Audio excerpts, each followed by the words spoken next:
மெடிடேஷன்ல thoughts வரும், வராம இருக்காது அப்படி எதுவுமே இல்லை. தாட்ஸ் வரும். ஆனா வந்த தாட்ஸ் மேல நம்ம என்ன சொல்றோம், மூச்சு மேல கவனம் தான் சொல்றோம். தாட்ஸ் மேல கவனம் பண்ணுங்கன்னு சொல்லவே இல்லையே. நம்ம ஆறால பாய்சன் இருக்கிறதுனால, நம்மளோட எனர்ஜி லெவல்ஸ் குறையா இருக்கிறதுனால என்ன ஆயிடும்னா, ஒரு நெகட்டிவ் என்டிட்டிஸ், நெகட்டிவ் ஃபோர்ஸஸ் கூட நம்ம ஆறாக்குள்ள என்டர் ஆகி அவங்க சில வாய்ஸஸ் சொல்லுவாங்க.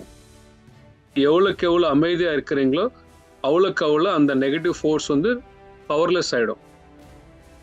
நீயா நானான்னு உட்காந்துட்டீங்கன்னா அவ்வளவுதான், அது உங்க விட ரொம்ப பவர்ஃபுல். அது நீங்க விட்னஸா பார்க்கணும், அவ்வளவுதான். எவ்வளோக்கு அவ்வளோ நீங்க மெடிடேஷன் மூலமா உங்களுக்குள்ள இருக்கிற பாய்சன் கிளியர் பண்றீங்களோ அவ்வளோக்கு அவ்வளோ கிளாரிட்டி வரும். அவ்வளோக்கு அவ்வளோ உங்களோட சக்தியே உங்க சுத்தி ஒரு ரக்ஷண கவச்சம் மாதிரி, அது ஒரு ஹனுமான் பவர் மாதிரி, ஒரு கைண்ட் ஆஃப் ப்ரொடெக்ஷன் ஷீல்டு மாதிரி ஆக்ட் ஆகிடும். உங்களோட எனர்ஜியை வேற பிளானட்ஸ்ல இருந்து, வேற ஸ்டார் சிஸ்டம்ல இருந்து, வேற டைமென்ஷன்ஸ்ல இருந்து கூட சில பாய்சன் கேசஸ் வரும் அவுட்டர் ஸ்பேஸ்ல அந்த பிளானட்டை சுத்தி இருக்கும். இது அந்த புக்கு படிச்சாங்கன்னா ஐ திங்க் எஜிப்ட்ல அந்த காலத்துல எவ்வளவு அற்புதமான என்லைட்டன்ட் ஸ்பிரிச்சுவல் சிவிலைசேஷன் இருந்ததுன்னு நமக்கு தெரிய வந்தோம். அவங்க அந்த நாலேஜ் ப்ரிசர்வ் பண்றதுக்காகவே இந்த பிரமிட்ஸை கட்டினாங்க.